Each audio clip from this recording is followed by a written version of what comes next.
اسلام کی بنیادی پہچان کیا ہے؟ حیا ہے۔ جب ہم نے اسلام کے دامن کو چھوڑ دیا ہے، یہ رسم حنا کے نام سے بدتمیزی یہ کس معاشرے سے ہم نے لی ہے؟ ہمارا تو رب یہ بھی گوارا نہیں کرتا کہ ہفتے کے دن کی تعظیم ہو اور اونٹ کا گوشت ایک بندہ ترک کرے یہودیت کی رسم سمجھ کے، اسلام سے ٹکراتا نہیں ہے، پھر بھی جو ہے وہ اسلام اس کو گوارا نہیں کرتا۔ اور کیا بہوؤں بیٹیوں کا تماشا لگایا، اور نیم برہنہ بیٹیاں لوگوں کی شہوانی نگاہوں کے سامنے ہیں، اور باپ بھی کھڑا ہے اور بیٹا بھی کھڑا ہے، نہ باپ کی آنکھوں میں حیا ہے، نہ بیٹے کی نظروں میں حیا ہے، نہ بھائیوں میں غیرت ہے، اور کہتے ہو اللہ کی رحمتیں ہمارے اوپر نازل ہوں۔ یہ تو شکر کرو پتھر نہیں برستے محمد عربی کے قدموں کا صدقہ۔ اگر ان کی رحمت نہ ہو درمیاں میں، ابھی آگ لگ جائے دونوں جہاں میں۔ یہ تو ان کی رحمت ہے کہ پتھر نہیں برستے۔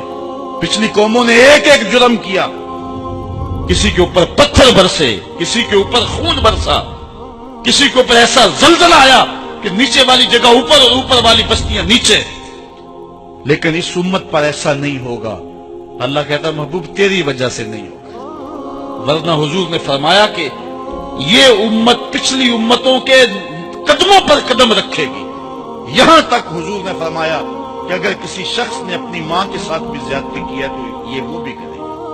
اور دیکھ رہے ہیں کیا کچھ نہیں ہوا، قبروں سے مردے اکھاڑ کر کے ان کی بے حرمتی نہیں کی جا رہی۔ کبھی ایسا بھی ہوا تھا؟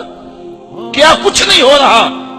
تم کہتے ہو کہ ہمارے اوپر اللہ کی رحمتیں نہیں اترتی، میں کہتا ہوں شکر کرو پتھر نازل نہیں ہوتے، اور یہ صدقہ ہے محبوب کی کالی کملی کا۔ اور اللہ نے فرمایا ما کان اللہ لیعذبہم وانت فیہم، محبوب تیری وجہ سے میں عذاب نہیں اتارا ورنہ پیس کے رکھ۔ تو ہم اپنے آپ کو دیکھیں، اپنے کردار کو دیکھیں، اپنے حوال کو دیکھیں، سر سے لے کر پاؤں تک ہم اسلام میں آ جائیں، چھوڑیں آدھا تیتر آدھا بٹیر، جہاں جی چاہا اسلام کے دامن میں آ گئے اور جہاں جی چاہا ادھر چلے جائیں، مسجد میں بھی چندہ دیا اور ہوٹل میں بھی شراب پی، رب بھی خوش رہے شیطان بھی راضی رہے، ایسا نہیں ہوگا۔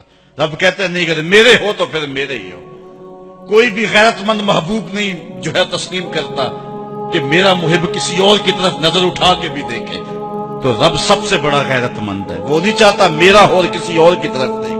تم کون ہے؟ مغربی تہذیب لگتی کیا ہے تمہاری؟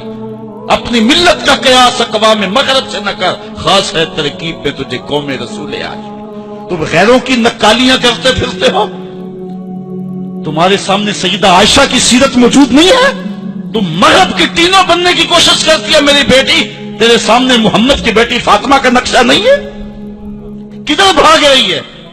یہ بال کھول کے بازار میں کون جا رہا ہے؟ یہ نیم برہنہ کون جا رہا ہے؟ دیکھ محمد عربی تجھے کیا آواز دے رہے ہیں، ان کا لہجہ کیا، اس کو سن اور زندگی کو اس کی مطابقت میں گزار۔ اصل ہمارے دل زنگ آلود ہو گئے، اس دنیا کے اس ماحول نے ہمیں اس طرح کر دیا ہے کہ آج ہمیں سمجھ نہیں آ رہی کہ ہم کدھر جائیں۔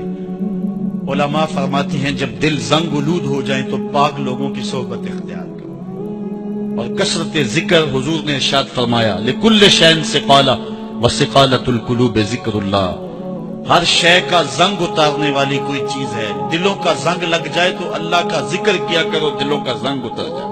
اور ایک اور حدیث میں حضور نے دلوں کا اور من کا میل اتارنے کے دو نسخے بیان کیے، ایک کثرت کے ساتھ موت کو یاد کرنا، کثرت کے ساتھ موت کا تذکرہ، اور دوسرا کثرت کے ساتھ جو ہے وہ تلاوت کلام۔